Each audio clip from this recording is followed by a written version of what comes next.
Hey, XBT Trading here, Bitcoin Futures.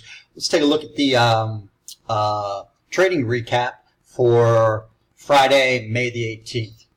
Now, going into the overnight session and then followed by our regular trading hour session, we had initial support, and this actually right here is the initial support zone at 80.87, 81.45. And as you can see right off the bat, I included in this image the first 3 bar, actually about the first hour of trading in the Globex, and as you can see, we went right through that support zone. So without further ado, let me just mention what's up above with initial resistance.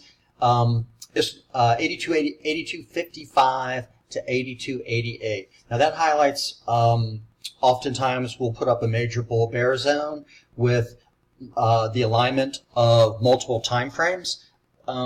As we notice here, our directional bias in the overnight, the short term, and the larger time frame are all bearish. So this is a point that we wanted to see if this would hold, or if receptive sellers would step into the market here and take it lower. Above that, we have a resistance zone of 83.18 to 83.31. And above that, 83.58 and 83.85, dyslexic there. So each of these zones, when tapped initially, can be a spot where receptive sellers step in and take the market lower. One thing we'll also notice is that our trading range continues to retract somewhat. The regular trading average for the last 5 days is slightly under 300, and the 24-hour session is slightly under 500. So again, this is good to utilize when we're looking for range expansion. If you're looking for which zone perhaps may be a spot where we would look to perhaps exit a position, where for instance, if we're in the regular trading session and we're approaching a zone with mild contract volume and a number of contracts or a range of handles slightly around close to 300, we might think that that could be a spot where the market may reverse itself. But with all that said, let's go ahead and see how the Globex and the regular trading session for Friday played out. Okay, if we look first at the Globex last night, as I had mentioned earlier, we gapped down off the bat on our 4th candle that slipped through the initial support zone and actually came down and entered our first support zone of 79.19 to 8,006. And then we bantered back and forth for half the evening between the initial support and this first support zone. Somewhat slightly breaking above here a tap or two, but really this zone, the initial support zone, which now again, remember, once support is broken, can become resistance in that same trading session. So the second support zone held.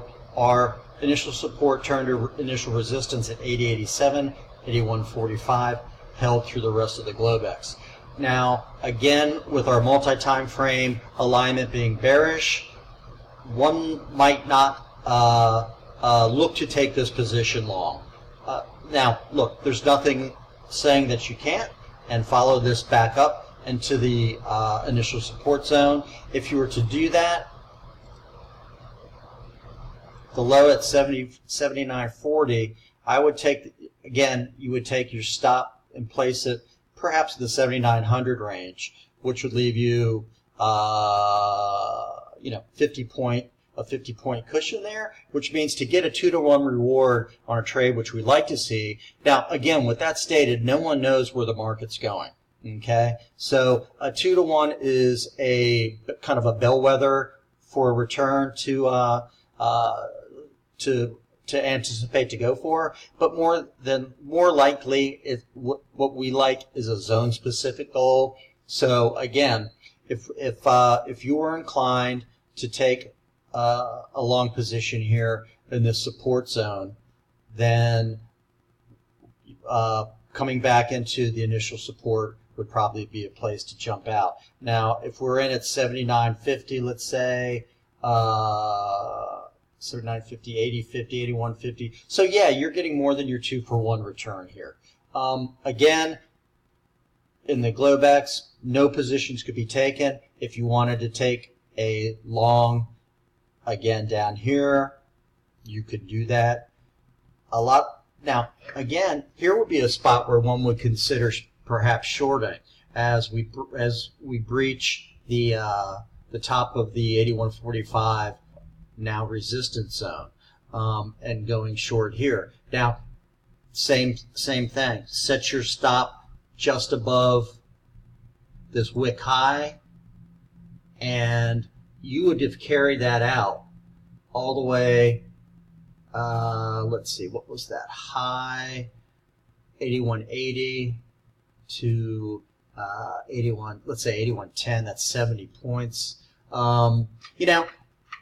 That's a possibility too, if you would have held on to that in pursuit of hitting that second support zone at 79.19, 8,006. That wouldn't have been happened. That wouldn't have happened, and we would have been stopped out in the in the afternoon of the regular trading session. So again, overnight, fine with no trades, perhaps a long if you have your risk management in place here. Going into the regular day, again, we chopped in that same initial support / resistance zone of 80.87 to 81.45 we've consolidated for quite a bit.